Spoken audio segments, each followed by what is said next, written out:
Bedtime Stories from See-Through News.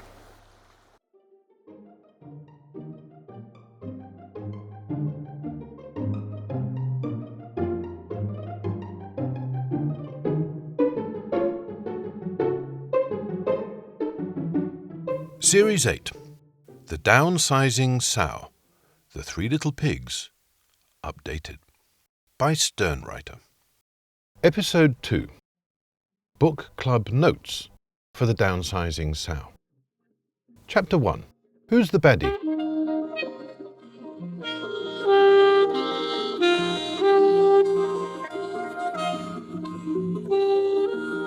If you're looking for a moral to this story, you'll have to find it yourself. The Downsizing Sow is more Brothers Grimm than Disney, more Japanese folk tales than Aesop. The pigs in this retelling face life's complex realities. They're no porcine morality tale stereotypes, framing a rule of three narrative towards an inevitable, simple, uplifting conclusion. Still, if you're looking for some lessons learned, hope-bit nuggets, or some ideas for further reading,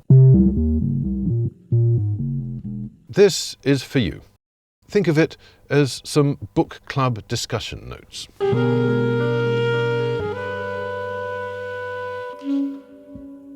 Now if, like Mother Pig, you attend the kind of book club that favours gossip and drinking over literary criticism, you might even want to consider suggesting The Downsizing Sow. Whatever its literary merits, its topic is accessible to any parent or child finding themselves in the same housing dilemma as Mother Pig and the Three Little Pigs. Also, The Downsizing Sow is only 1,000 words. No need to wade through Anna Karenina or order yet another chick-lit bestseller from Amazon you know you'll never get round to actually reading. Instead of busking it based on whatever Amazon reviews you dimly recall skimming before you added it to your basket, here, for your convenience, are some discussion notes.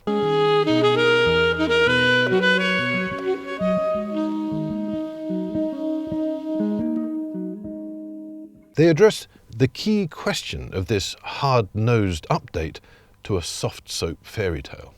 A toddler could tell you who the bad guy is in The Three Little Pigs. But who's the baddie of The Downsizing Sow? Here are some thoughts on the main candidates.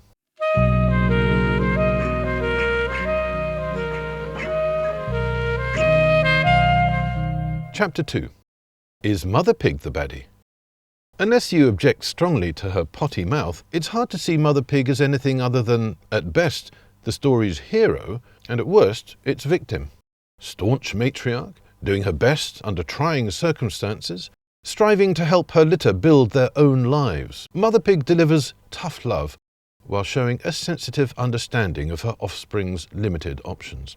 When defeated by the system, Mother Pig comforts her three little pigs with the same self-medicating technique she appears to use to deal with her own disappointments. You may not like Mother Pig, you may well feel sorry for her, but it would be harsh to blame her for anything.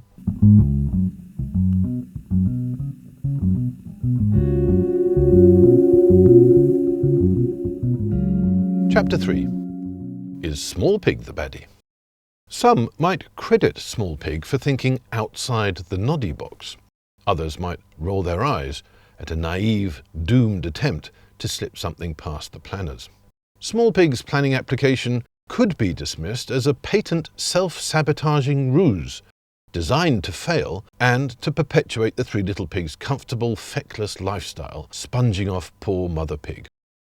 Consider, should it have been obvious to Small Pig that the straw house was doomed to be rejected by the planners? Was there any reasonable expectation the planners in this day and age would approve a straw house? If not, what else could Small Pig have done to improve the straw house's chances of approval? Or does The Downsizing Sow provide insufficient evidence for us to conclude whether Small Pig is a sponger or a striver?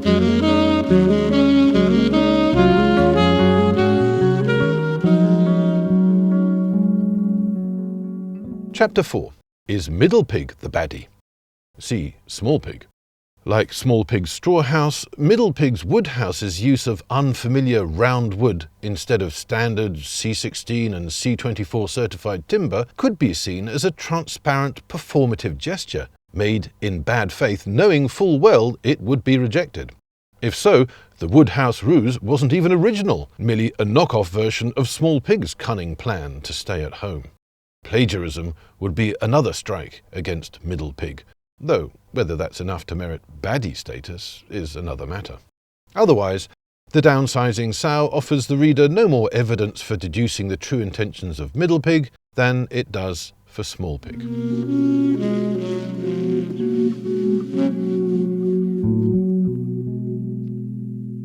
Chapter 5. Is Big Pig the baddie? What of the eldest, so supposedly wisest and savviest of Mother Pig's litter? Does Big Pig deserve our opprobrium for going down the conventional route, or our praise for being the only sensible one? Now, whether we shower Big Pig with bouquets or rotten tomatoes largely hinges on how sensible you consider the brick house application to have actually been. From what Mother Pig tells us, from the moment the local builders sent their eye-watering quotes, Big Pig should have known the brick house was a non-starter.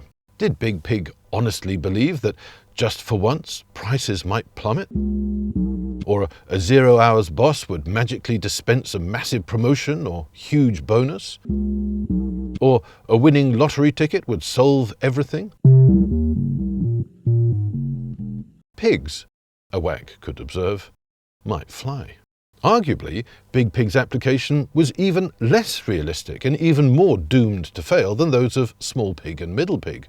This interpretation paints Big Pig's brick house plan as the most cynical and weaselly of all the three little pigs' efforts to leave home and live independently. A more charitable reader might conclude that the worst sin of which you could accuse Big Pig's bog-standard brick house application was irrational optimism. But whichever view you take, cynicism or naivety are really the defining sins of a proper fairy tale baddie.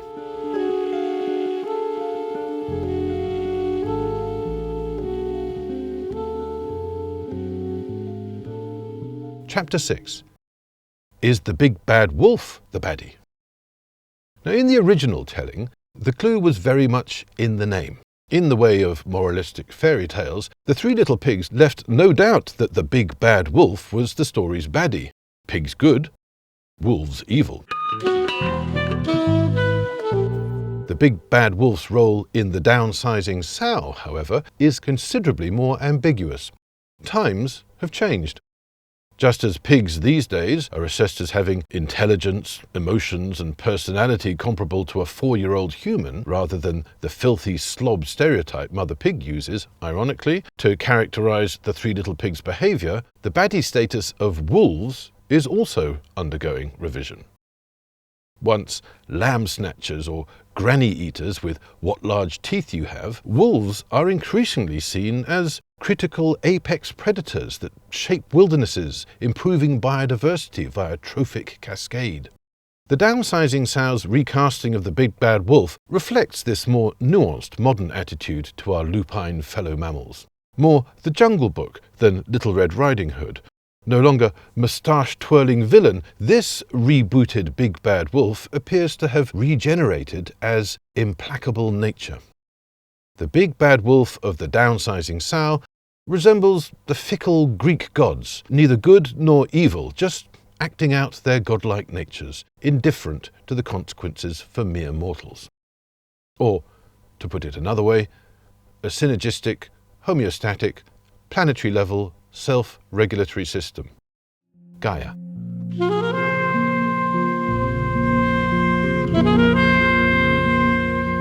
In The Downsizing Sow, the cries of the pigs, or fine words of the vested interests, are equally ineffective when it comes to deterring the big bad wolf's huffing and puffing. This BBW no more cares about the consequences of its actions than a greenhouse gas molecule released into the atmosphere. Who released it, when or why, is a matter of the greatest indifference to a carbon dioxide, methane or sulfur hexafluoride molecule. Like Greek gods, they'll just carry on doing their thing up there, while down on Earth, governments finger point, social media warriors bicker, and the poorest drown, burn and shrivel first, whether pigs or humans.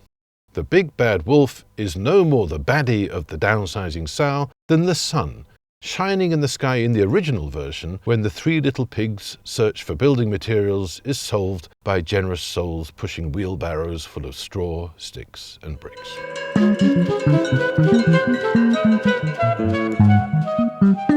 Chapter 7. Are the planners the baddies? Now, for much of the Downsizing Sow, the planning department appears to be the baddie. If you see Mother Pig and her litter as the good guys, it's the planners who thwart their dreams. Their rejection of Small Pig and Middle Pig's straw and timber-based attempts to leave home and become independent could be seen as a double blow. Their terse rejection emails, after weeks of suspense, deny both the children their independence, if you believe they sincerely want to leave their bedrooms in the crumbling four-bed semi, and Mother Pig her well-deserved retirement in her snug bungalow. But then the planners greenlight Big Pig's brick house application. Now, their approval of the brick house using standard materials throws the planner's role as baddie into confusion.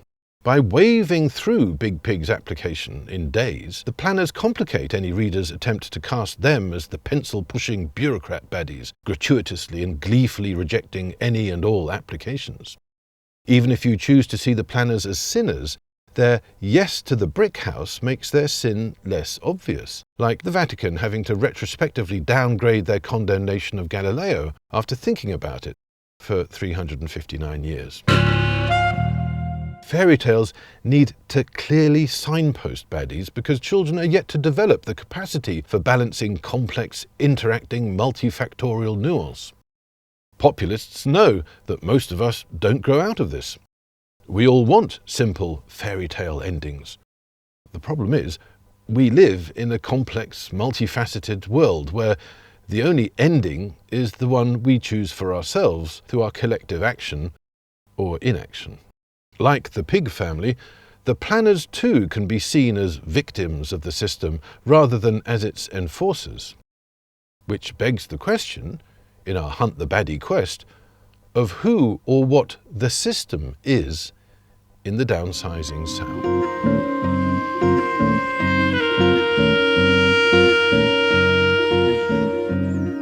Chapter 8. Are the vested interests the baddies? If the unspoken system is the real baddie of the Downsizing Sow, the most obvious candidates mentioned are the politicians captured by the vested interests, stroking their chinny chin-chins. Lumping big oil, oligarchs, Silicon Valley overlords and volume house builders together might appear to comprehensively cast them as the three-headed beasts of government, business and media. Below the neck, heads were joined by money. Below the belly, beast was joined to beast. The problem with this apparently straightforward interpretation is that unlike beasts, dragons, monsters, or even evil kings, these vested interests are all supposed to follow rules and regulations. Just like the planners are constrained by statutes and guidelines, the governments that make these rules and regulations are elected, or in autocracies tolerated, by us. Big oil, oligarchs, Silicon Valley overlords and volume house builders, powerful though they may be, are only as powerful as we allow them to be. It's not inevitable, for example, that the big five noddy box builders should dictate Britain's building material supply chains, or that they own most of the country's construction land bank. The UK ranks bottom of Europe's self-build charts. Barely 10% of British homes are self-built, compared to more than 80% in Austria. But Austrian little pigs have their own complaints about their local rules and regulations. The truth is that Austrian, British, Chinese, Ugandan and Venezuelan pigs all have it in their power to change both rules and rulers. Everywhere is supposed to be ruled by the common pig. So why, one way or another, do we choose to inactively grumble rather than actively insist? Hang on a moment. That would make Mother Pig the baddie after all.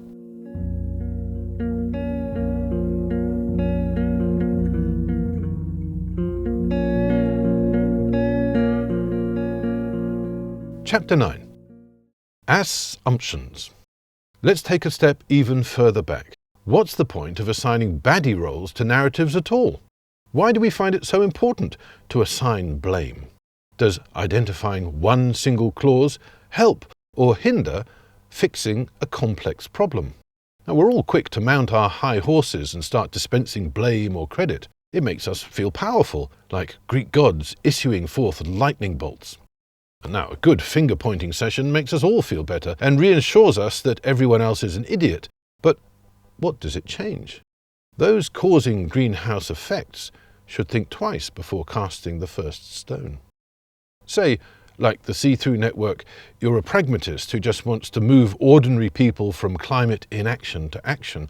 What's the shortest, quickest path to measurable carbon reduction? Finally, before accusing all those other idiots of bias, evil, malice, or incompetence, it's always prudent to check ourselves for unconscious bias, if only to avoid looking stupid in case someone calls us out.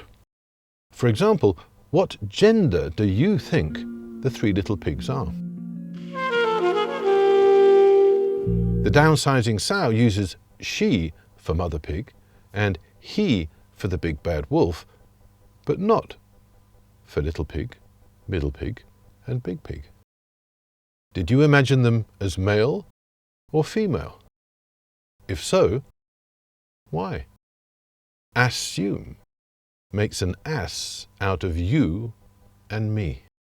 Or, as Mother Pig might put it, assume makes a total arsewipe out of you and me.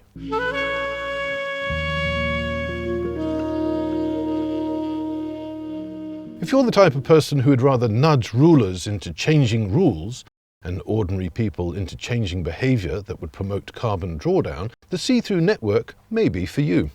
It's composed of a wide variety of different people with different expertises, experiences and degrees of commitment, with the shared goal of speeding up carbon drawdown by helping the inactive become active.